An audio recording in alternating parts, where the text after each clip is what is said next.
Hi, my name is Dan Zeilinger, and I have been a world-traveling trad jazz musician for the past 40 years. Some of my most memorable performances were on the lawn of the Edinburgh Castle, at Imperial Palace in Japan, as well as TV shows and commercials around the world. I've met many people during my career, and have spent many hours on stage on and off with these musicians talking about jazz, life, and more. Some are touring musicians, some are theme park warriors, and some are casual musicians who play on weekends with their friends. I think they all have stories worthy of a movie script. And through these interviews, I'll be sharing them with you.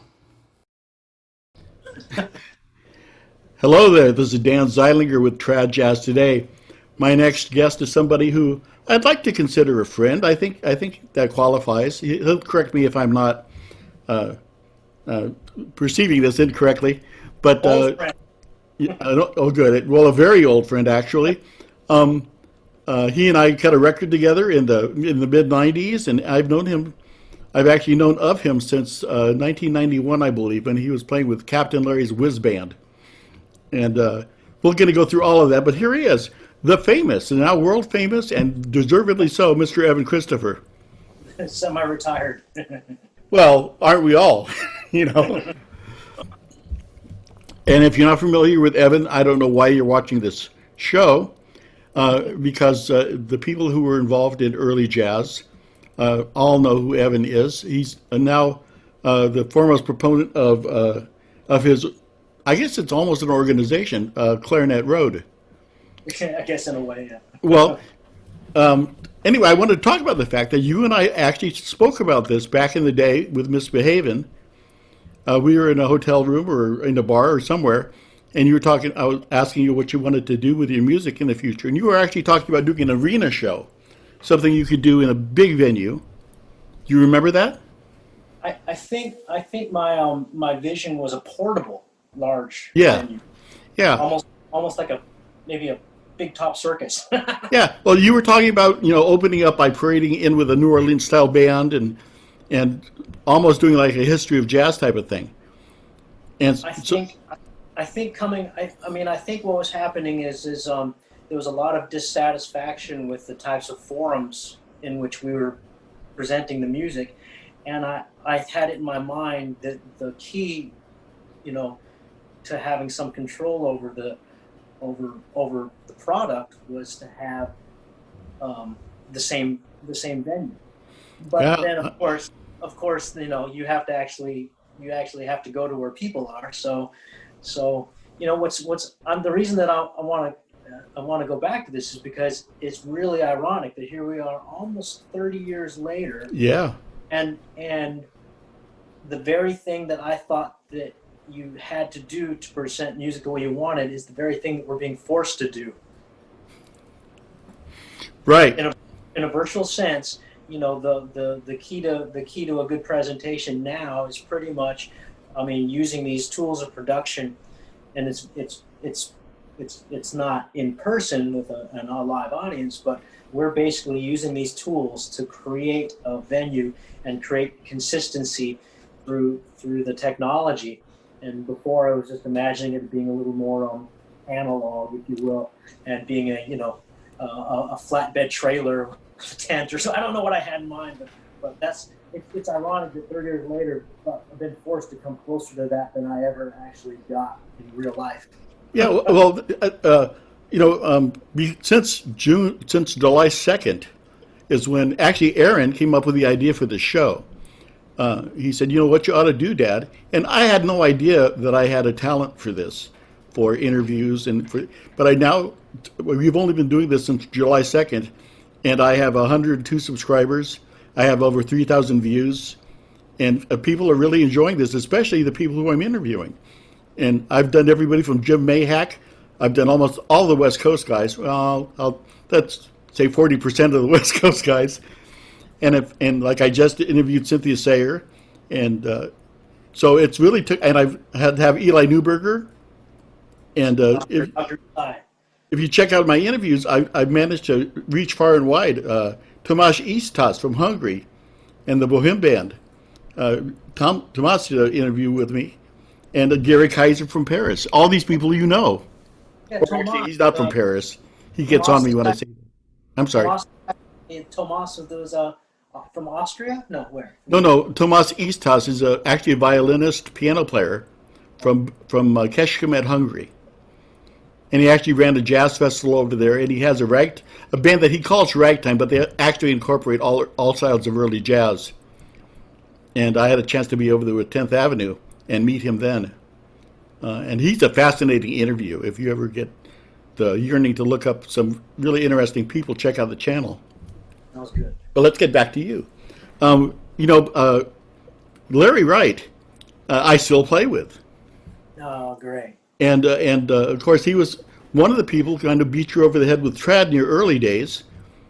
In fact, there's a you may not know this, but there's actually a YouTube video I've seen it. I've seen it. of you with that band, with Ted Thomas on it I've seen and it. Ray Cat, and that was There's one or two songs. Yeah, yeah. Big Chief. I keep forgetting the banjo player, but it was. I'm gonna remember it tonight in a cold sweat. Anyway, Well, old Victor Loring did a Vic few, Loring. But I thought Larry was playing banjo maybe in the ones that I saw. Actually, Larry is switching between alto and cornet. Oh yeah, okay. Yeah, and then of course I've posted three or four misbehaving tunes, along yeah? with with slideshows which you are in, Oh, on my music channel, which is Daniel E. Zeilinger on YouTube, and I have a little bit of all the bands I played with, 10th Avenue and Misbehaving, and the First Federal Jazz Band. I don't know if you ever knew about them. That's okay. It was the band I had put together. The personnel was Jim Mahak on trombone, Rusty Stiers on trumpet, George Probert on reeds, Bill Dendel on banjo, Bob Ringwald played piano, and I was playing tuba, of course. So I have videos of that on there too. Anyway, so you've never left my psyche, Evan. I think about you often, and of course we all know my daughter was in love with you when you were hanging out with Misbehaving. your kids must have been like what 5 and 7 when I met them, or Yeah, isn't that something? My son is now a band director no kidding. at a high school. Wonderful. Wow. Yeah, and so it's really kind of, he actually ended up as a trumpet player with he spent some college time on French horn. I didn't know that. Yeah, so it's kind of cool, and of course they all remember you fondly, sir. You spent some time at my house, and we did quite a few gigs and car trips together. Yeah, lots of car trips. Yeah. You remember? You remember that? I think once we ran out of gas with you in the band. I can't remember. It was like an old Chrysler. A Dodge Caravan, yeah. Yeah, yep. And we were on our way. I think we were on our way to the Arizona Jazz Club for a Oh God, for a really? guest spot or something. Amazing. But it's great. I'm so proud of you, sir. Not that it means anything, because I don't take credit for anything, but just to see what you've accomplished. I mean, I stayed in the game. I mean, I didn't really have much else I was interested in, but playing some clarinet. So. You have something that most musicians I know don't, and that is a gift for knowing how to promote. As you know, most musicians, especially in this ilk, don't know how to present themselves, which takes us back to what we were talking about.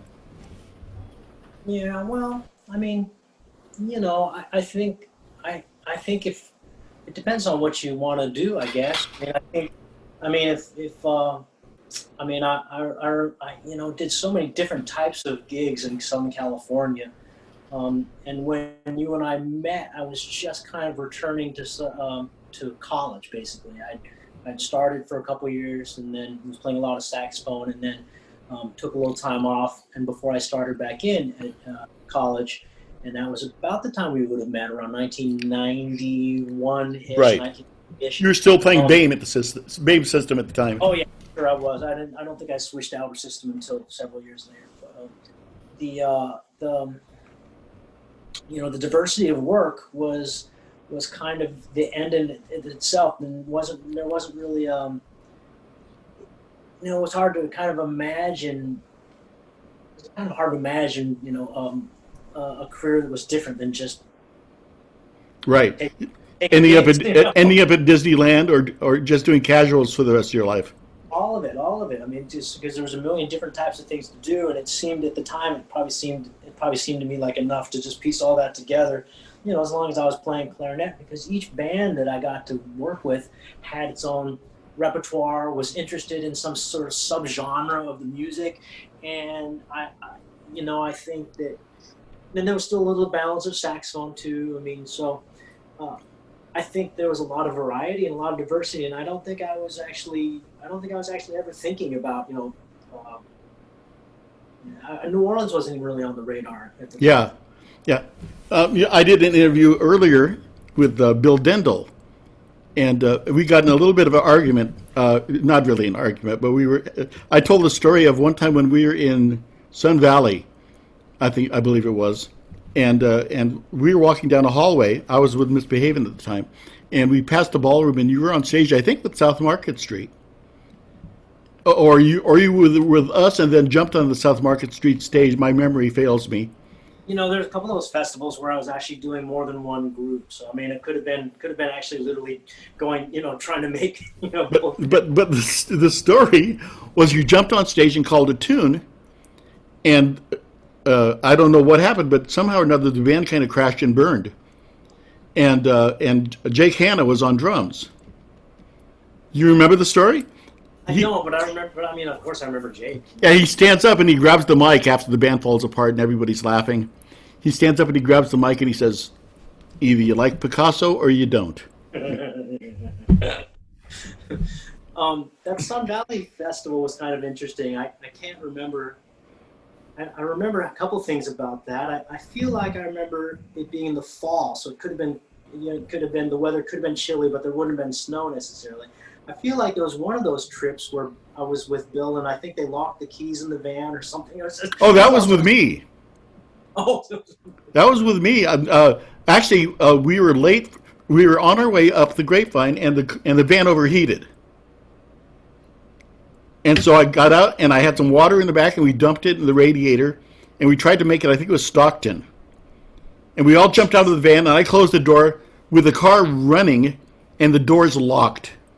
okay. Well, that probably happened too, but this was definitely Sun Valley, and the van was parked basically behind the stage in a loading zone, and And that was practically South Market. Yeah.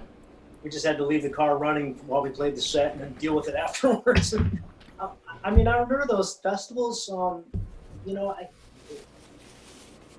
hindsight, I mean, they had charm. I mean, but I can also, if I really think about it, Dan, I can probably come up with a lot of things that I was pretty dissatisfied with about them. Well, I understand.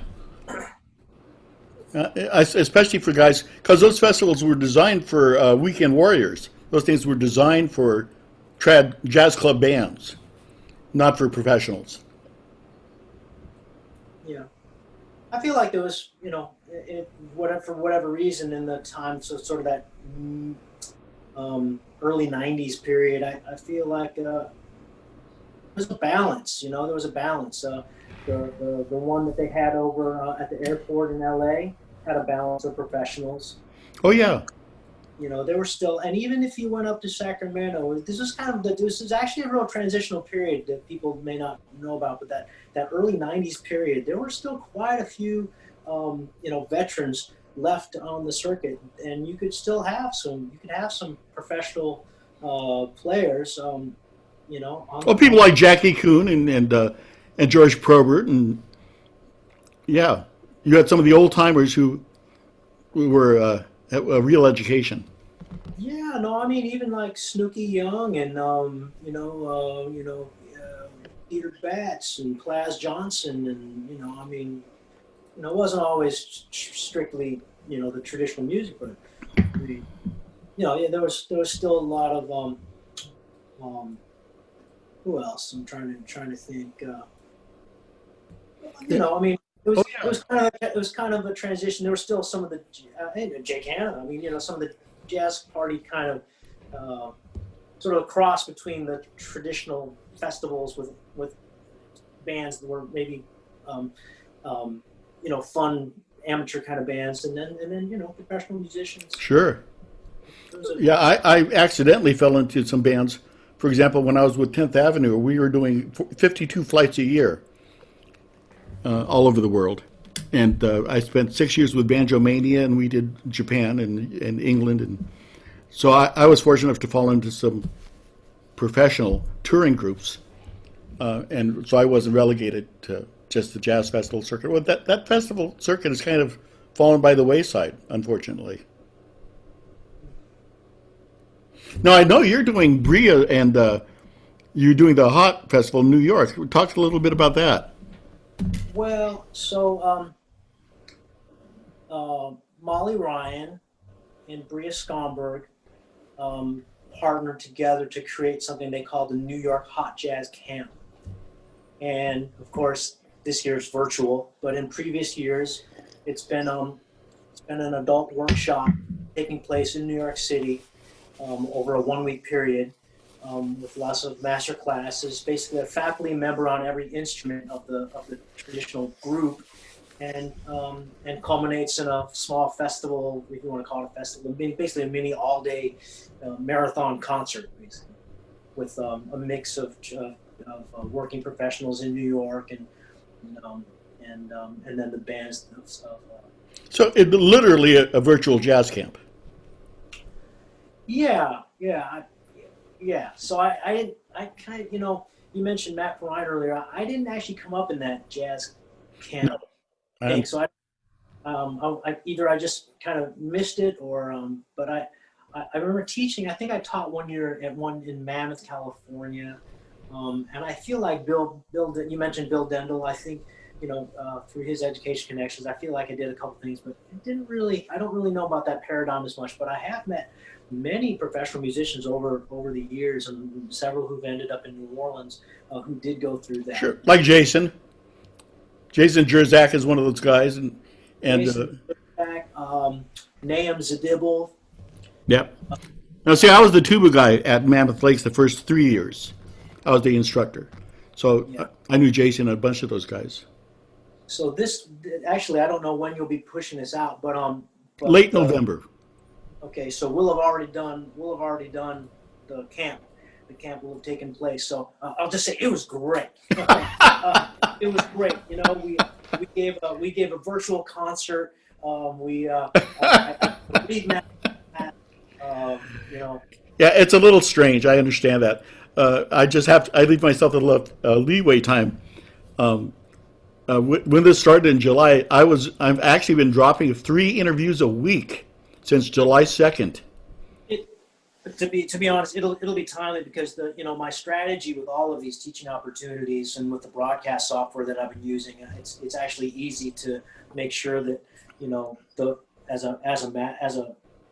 the material will be available, whenever you Oh, probably closer to December, to be honest. yeah, a lot of yours. By the way, I am a fan in that I check to when you're dropping more of the more art of the trio stuff, and I really pay attention to all the videos I can find that you're in it. I've always been a fan of your playing, even when you weren't very good. But Captain Larry's Whiz Band is oh, that is kind of funny. That was definitely crawling before you'd learned how to run. that's right. But I mean, I was still crawling when you met me, so I understand that. But it's great, and like I said, I'm genuinely proud of you, and respect what you've done. If nothing else, and we have people like you, and now some people that are really becoming stars in the general psyche, things like Bria and Chloe Fiorino, and all of these people that are young-ish compared to me anyway, and Oh, and me too, keeping really. and keeping the idiom moved forward. Yeah, You know, yeah. You know, yeah, Riley Baker. yeah. I mean, I've no idea. Look, I mean, if I teach every now and then, and I have no idea what these people are going to do, and I don't have any advice for them. But I mean, they all seem to find something to do. I think your advice would be follow your heart. Uh, Yeah, I guess. I mean, uh, there's a whole generation. There's a whole kind of what I would call a second New Orleans revival Tuba that Jason Skinny, yeah. that Jason Jerzak was kind of really a big part of, and I think a lot of that was coming out of two things. It was coming out of a tradition of busking and a Lindy Hop swing dance underground. And those two worlds combined created this whole kind of second revival for not only traditional New Orleans music, but also traditional jazz.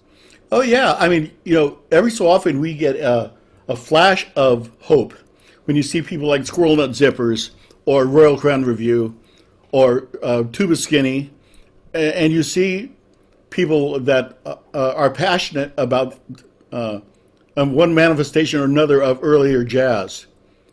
And all of our fears always are that it's going to end up fading, but it doesn't seem like it. It seems like the kids always find the energy, you know. Yeah, well, there's also something that's happening with some of the New York musicians. I mean, I think um, largely driven by Ricky Riccardi and the Louis Armstrong House and Archives at Queens College.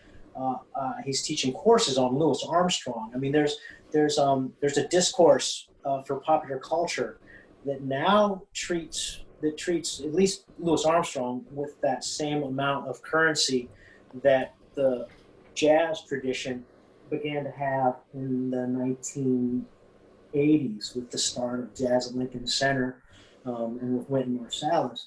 I think I think now it's even become a little the the, the, the discourse has gone on to include Louis Armstrong to such an extent that um, that there's actually no shortage of it's become gradually ingrained that this is something that actually every musician or professional musician has to address and reckon with in terms of their knowledge, not just for the history of it, but just for the, the evolution of style. So that's been a kind of a recent thing, I would say, probably in the last decade. I'd say since the Marsalises hit, when you had Branford doing the Tonight Show, of course, and Witten making when Witten did the Haydn Concerto for the Grammys, what a phenomenal Well, I that mean was that's for what him I'm to. talking about. So that was right before jazz. It was actually the year that he won the Grammy for classical music and jazz in the same year. I think Right, it was in the mid '80s, and it was his currency that led him to be courted as the figurehead for Jazz at Lincoln Center. right. And that organization, you know, 25 years later, or however many years it's been, has a huge education department, and uh, I don't. The, the work I'm talking about is specifically with the discourse around Louis Armstrong and Oh, okay. I'm sorry. around that music with Ricky Riccardi and the Armstrong House, and that has been for what you're talking about, the our kind of music. I think that's what it's done is it's brought students of jazz culture, students of jazz music, to take a closer look at traditional New Orleans music and traditional jazz. I understand that, and I truly believe it wasn't for Louis, 90% of today's pop music wouldn't exist. I mean, I do understand that, and I'm a huge fan, and the fact that his birthplace is now a shrine of sorts or a national destination. All of that's just wonderful, and boy, you can't ask for better representation than listen to Bria playing, you know, uh, any of one of the Louis tunes she does. She's phenomenal when it comes to recreating that feeling. Lots of creds from me. Were you with Misbehavin' when we played the Chilliwack Jazz Festival in 1981, I think, or 82? No, that wouldn't. So um, I would have I would have been involved in that was that would have been quite early for me. the period that we were together would have been around between 91 and 93, basically 91, 94 Okay. ish. Yeah, 92, 94. I believe the recording that we made at a warehouse Yes. owned by a buddy of mine named Harvey Simon, who's a Canuck, a very eccentric Canadian guy, who used to hear me at I don't know if you still have this, in Fullerton, California. There used to be a microbrewery, one of the first ones. The One of the Hofbrau. first ones, probably in Orange County. And I kind of, I see that there was about a 1.5 year period where I had a regular engagement there. And I actually, that was the first time I met John Eric Kelso, Matt Domber of Argus Record. Wasn't that Hal's gig? I think that was Hal Smith's gig. It was, well, he may have done it too, but it was my gig. Okay. I would use different people. I used Hal quite a bit, actually, and I did duets with George, and but what was I going to say about that? That's where I met the guy Harvey, The warehouse, yeah. The warehouse where we did this recording with Brian in his remote setup. I think it was ADAT at the time, but maybe it was tape. I don't remember. At any rate, that would have been 1991. Okay. 1991, 19, maybe the record. Maybe we pushed it out in 1992. I graduated from university in 1993, and I was in New Orleans by fall of 1994. So that's the window. Tell me about starting out in New Orleans when you first got there. Well, so what happened is I've been touring with the singer-songwriter. We did a gig in New Orleans, and I said, "Oh, I'm quitting the band. I'm moving to New Orleans." Talking about Jim Croce, right? AJ Croce, Jim Okay. Croce, yeah. And the gig was at a venue called Tipitina's, a very, very famous venue. And but the timing worked out that Tim Laughlin, the clarinet player, was taking a break from a band that was being marketed as the Dukes of Dixieland. You know the name, the Dukes. Oh yeah. So that wasn't the band that Mike Murray was in. Well, look. So Tim Laughlin was. So someone had purchased the name of the Dukes of Dixieland, and had put a band together for one of the riverboat cruises that happens in the evening time. And Tim wanted to take a little bit of a break. I forget why. And I just stepped in. I did it for about 6 weeks, and so so basically I timed my moving to New Orleans to coincide with that, and so I had just upon arrival I had 6 weeks of nightly work at a time when I think my first apartment, the rent was $425, and so this was fall of 1994. And then Matt Perrine had already been there for about, I think, 5 years. I think he got there around 1990 or so, maybe somewhere around there. He beat me by a few years, and he basically gave me a sheet of paper with about 20 names of people to call for gigs. So I went down the list, and by the beginning of 1995, I was working as much as I cared to. You're living large. I mean, having guys like so in that period, I was hanging out with guys like Duke Hiker, right? Right. Just a few months old. Maybe I think he's a year older than me, and so there we are. We're all in our mid-20s. CDs are the thing. You spent a few years at Riverwalk, right? Well, so that was 96. Oh, okay. Yeah, but 1995, I'm hanging out with guys from New Orleans and from other places, Black, White, Creole, all different cats, who playing all different kinds of music. If I was funk bands and brass bands and jazz bands and traditional groups and different. So kind of like California, just working gigs as much as I cared to, and then. At the very beginning of 1996, I started in San Antonio with the Jim Cullum jazz band at the Riverwalk in San Antonio. How was that experience for you? Oh, great. Um, I outgrew it quickly because it's not it was a big repertoire, but two things happened. They were on the radio show that was being distributed by Public Radio International called Riverwalk Live from the Landing. Their production calendar was actually a little bit on a decline at the time, and so it wasn't as much of that as I would have loved there, wanted there to be, um, and um, as a result, there wasn't the impetus to add repertoire, and so it was a couple hundred tunes that they would do, but six Sure. nights a week, 6 nights a week, even 200 tunes, you end up repeating things a lot. So, True. um, and I think I wasn't really mature enough to appreciate the value of a steady gig. So I got kind of restless and wanted to get back to New Orleans and get back on the road, and so I only stayed with the band about 2.5 years. So I noticed. Oh, I mean, yeah. Yeah, I mean, that was the gig as far as non-jazz audience, as far as general public awareness. I think that probably had the premier early jazz gig for a while. As a high school student, I mean, I think it was KLON coming out of Long Beach, carrying Riverwalk at I think maybe 6 or 7 in the morning on one of the weekend days.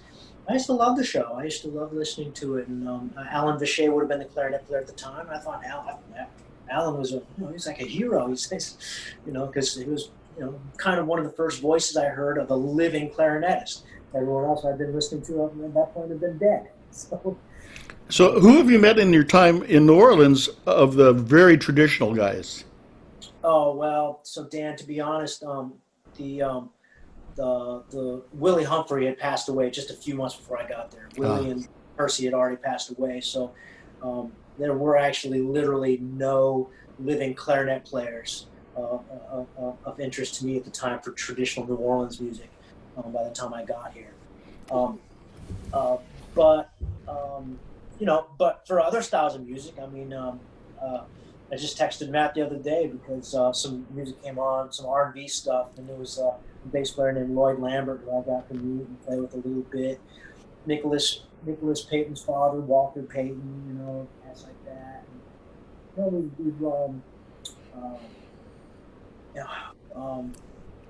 there were a few cats out of that kind of revival period that were. Who was the trombone player? His name will come to me in a minute. But, Sorry about the guy who was playing with Preservation. Narvin Kimball. There were a few singers and stuff like that, but Paul Crawford was who I was just trying to think of. Paul Crawford, the trombone player and tuba player. There was a handful of guys that were sort of kind of overlapped that period, but it's I missed out on meeting Danny Barker. I missed out on meeting Willie and Percy. I missed out on so many cats I'd actually missed out on meeting.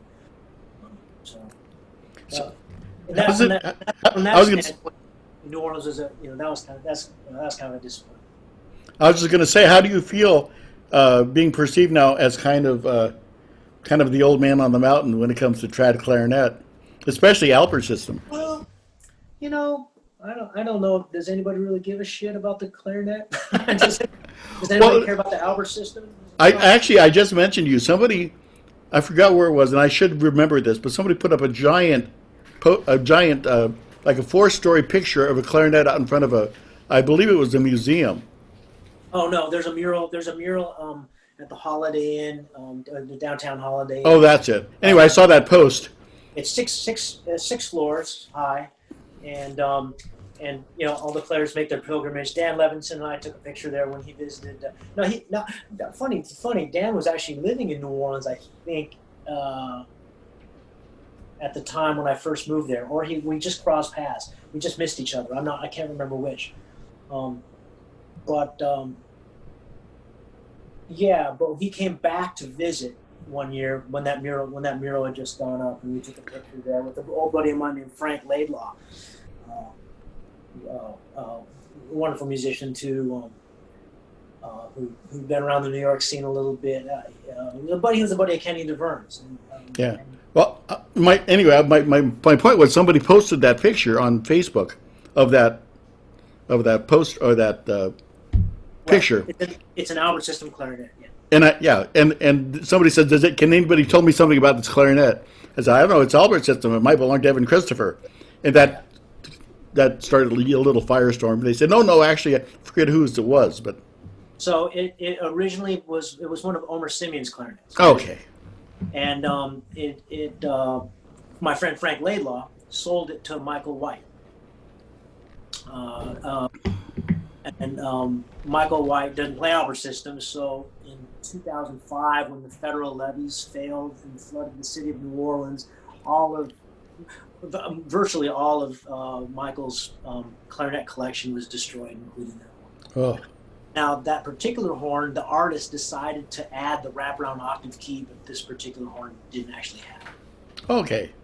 More than you wanted to know. No, not at all. I'm fast being a high school band director guy, and I need to know a little bit about everything. I appreciate any knowledge I can get about anything. That's the story of the picture of the Holiday in clarinet. And where do you find Albert System clarinets nowadays? eBay. The small collection I have is basically, it's just supposed to be enough to get me through the next 2 decades of my life, and that's where I've gotten most of them. But the first two Selmers that I got from Kenny DeVerne.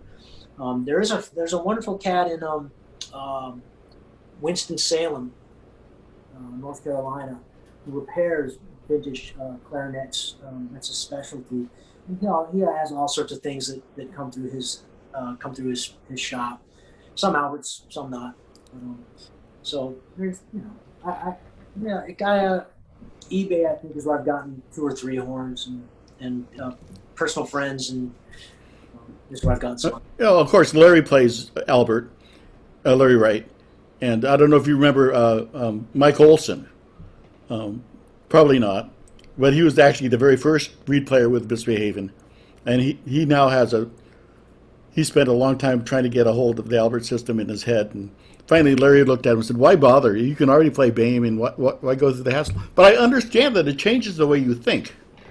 It changes the way I think in a good way, but no. If I really think about it, the Albert System players that for the people that you and I knew back in the day, there was 2 that come to mind. There was Walt Sereth. Yes.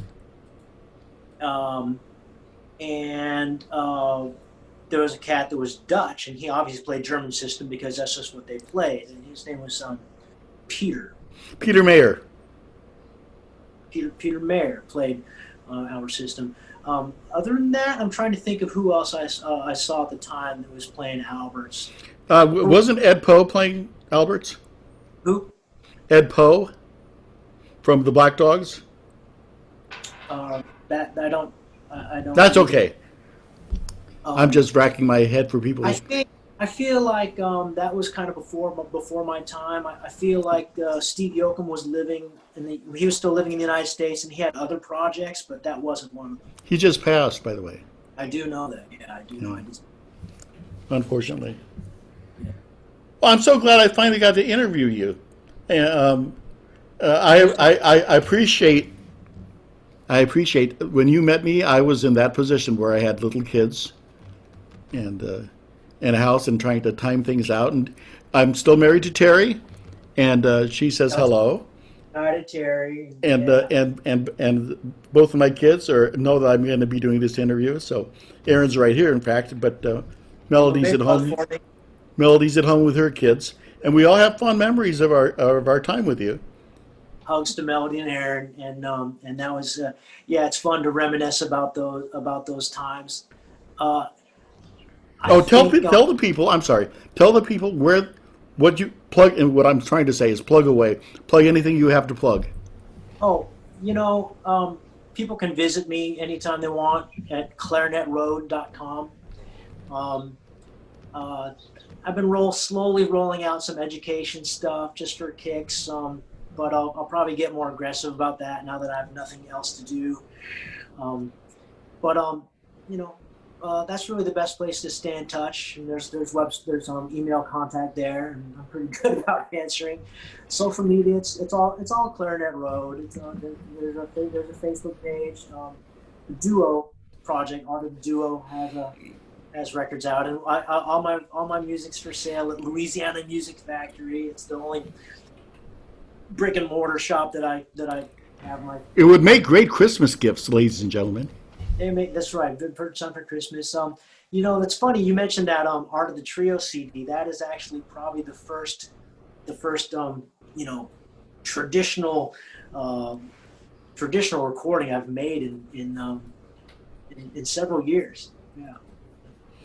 I have a technical question that just came to mind, other than the fact that I'm going to reiterate to the public, find Evan's music and purchase it, please. It's worthy of having in your collection. Okay, my technical question is what is the differences between going over the break between Bame and Albert? No, Not terribly different? it's the same spot. Yeah. Okay, I thought maybe it was going to be easier. Damn. No, it's the same. It's the same spot. Evan, thank you for your time.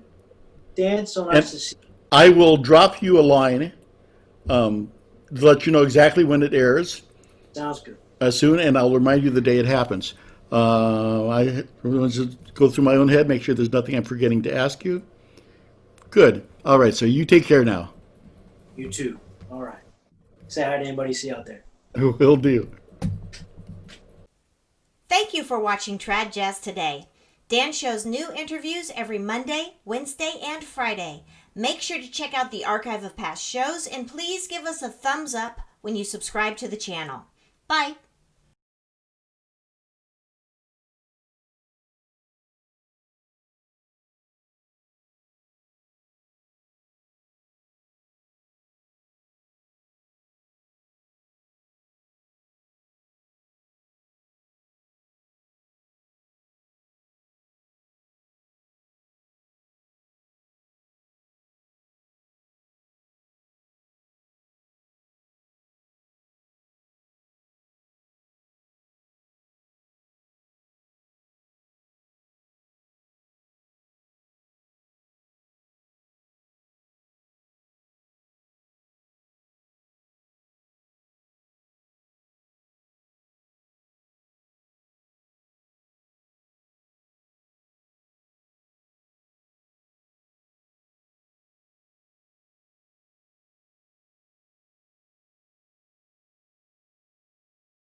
Hi, my name is Dan Zeilinger, and I have been a world-traveling trad jazz musician for the past 40 years. Some of my most memorable performances were on the lawn of the Edinburgh Castle, at Imperial Palace in Japan, as well as TV shows and commercials around the world. I've met many people during my career, and have spent many hours on stage on and off with these musicians talking about jazz, life, and more. Some are touring musicians, some are theme park warriors, and some are casual musicians who play on weekends with their friends. I think they all have stories worthy of a movie script, and through these interviews, I'll be sharing them with you.